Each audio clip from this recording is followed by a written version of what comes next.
Before you buy your first lens for filmmaking, you will probably hear one piece of advice over and over again. Start with a prime lens. And honestly, I understand why.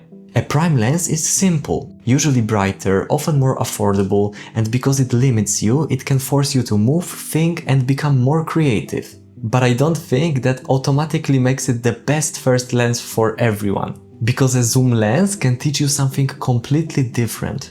It can show you very quickly how different focal lengths change the image, how wide shots feel, how compression works, and what kind of framing you actually like. In this video, I'll break it down using two very different types of lenses from my own setup. A bright prime lens, the Panasonic Lumix G 25mm f1.7, and a stabilized zoom lens, the Olympus 12-100mm f4 IS Pro. Two completely different worlds, and both can make sense depending on what you actually need. For a first filmmaking lens, I think that both routes can be completely valid. A prime lens gives you simplicity. One focal length, one look, usually more light for the money, and often a smaller, cheaper setup. A zoom lens gives you flexibility. That can be incredibly useful if you film outdoors, travel, nature, events, or anything where you need to react quickly. I think that it's not about one lens being more professional, they just push you in different directions. Before we go deeper, there is one thing that's worth understanding: crop factor. I shoot with a BMPCC 4K, a micro four thirds camera, so as a simple shortcut, I can think of a focal length as roughly 2 times longer compared to full frame. For example, 25mm might sound fairly normal or even slightly wide if you are thinking about full frame. But on my camera, it's not wide, it's more like a normal lens, like right now.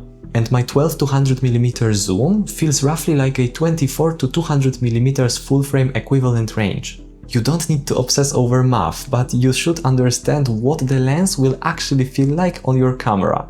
Because the number written on the lens does not always tell you how useful that lens will be for your setup.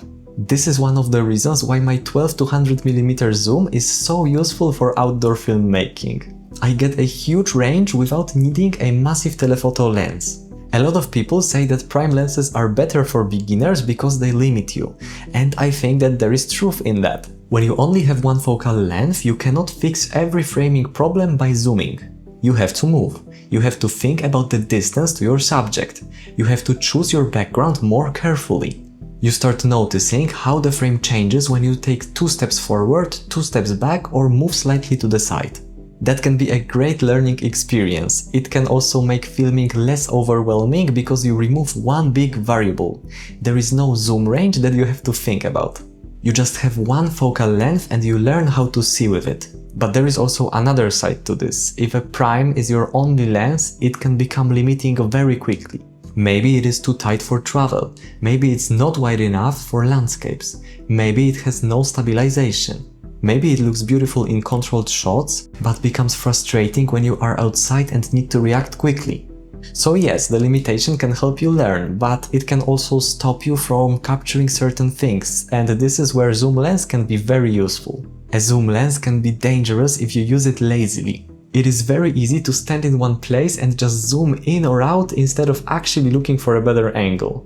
But if you use it intentionally, a zoom lens can teach you a lot.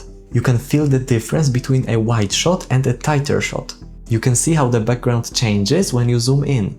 You can discover whether you naturally like wider environmental shots, close details, compressed landscapes, or tighter subject framing.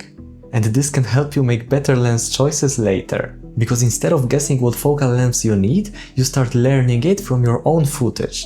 So a prime lens can teach you discipline, and a zoom lens can teach you your own preferences faster. Okay, but when a bright prime makes sense? A bright prime lens makes sense when you want a simple setup and strong visual result for the money. My Panasonic is a great example. I bought it just for a fraction of the price and only to make talking head videos, because it's much brighter, smaller and cheaper than Olympus. And it can make a very ordinary setup feel much more cinematic in the right situation. And even if we ignore light, it gives me much better subject separation and background blur than my f4 lens. If you mainly film yourself, products, indoor scenes, details or controlled shots, a bright prime can be a great choice. But if you want to film landscapes, travel, nature, animals or many different types of B-roll, one normal prime can feel too narrow very quickly. So I like this route, especially if the budget is tight. Just don't expect one prime lens to solve every filmmaking problem. Now let's talk about when a zoom lens makes more sense. A zoom lens makes sense when you need flexibility, and for the way I shoot, that's a huge deal. My Olympus 12-200mm f4 is not the brightest lens, it's not the cheapest lens, and it's not the smallest lens. But in the field, it's one of the most useful pieces of gear I own. I can film wide shots, I can film tighter details, I can get compression, I can capture animals from farther away. I can quickly move between different types of shots without changing lenses. And when I am outside, that matters a lot, because sometimes the light changes, the weather changes, or an animal moves. Sometimes the shot is there for a few seconds and then it is gone. In those situations, I don't want to stop, open my camera bag, change the lens, check for a dust, change the filter, and then continue. I just want to film. And if you have a budget and you know you will shoot outdoors a lot, a serious stabilized zoom can be a great first lens choice. Now let's talk about the aperture, why it's so important, but also why it's not always the top priority. A lot of beginners look at lenses and immediately chase the lowest f number, and I understand why. A fast lens feels exciting. f1.7 feels more cinematic than f4. It gives you more light, it gives you more background blur, and in some situations this is exactly what you want. This is why I still like having Panasonic 25mm in my setup, but for outdoor filmmaking I think a lot of people overvalue maximum aperture. Because during the day, even f4 is often already too bright if you want natural motion blur. If I'm filming outside and following normal shutter speed rules, I usually need an ND filter anyway, even at f4. Fast aperture is very useful, but it's not automatically more important than anything else. For outdoor filmmaking, I would often put range, stabilization and handling very high on the list.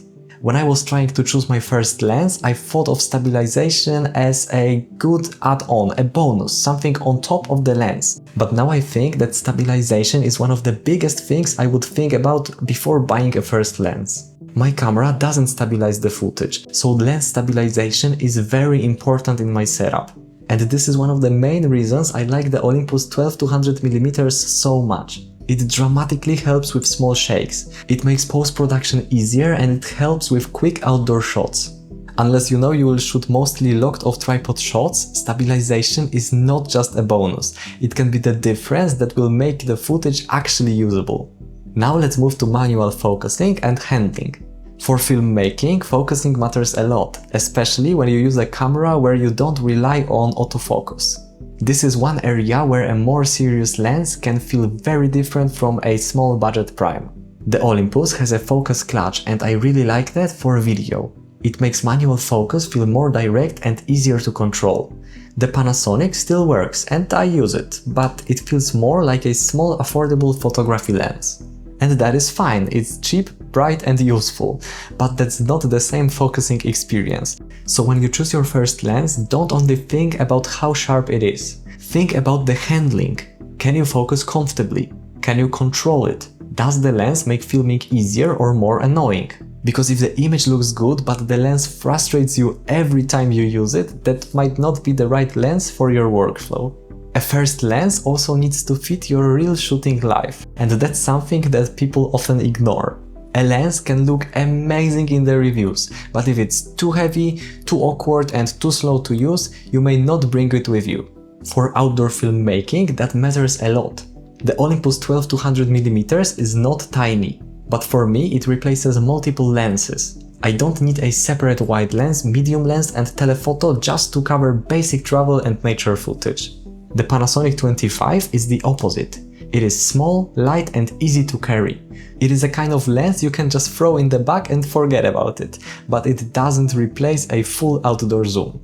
If I was starting with very little money, I would probably buy a cheap, bright prime lens, because it gives you a lot for the price. But if I had the budget and I knew I wanted to film outdoors, nature, landscapes or animals outside, I would choose a serious stabilized zoom lens sooner.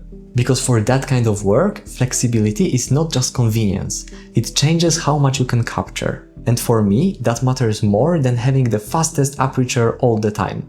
This is why I like having both. They don't compete with each other in my setup, they solve different problems. And if you want to see how these lenses fit into my full camera setup, check out this video next.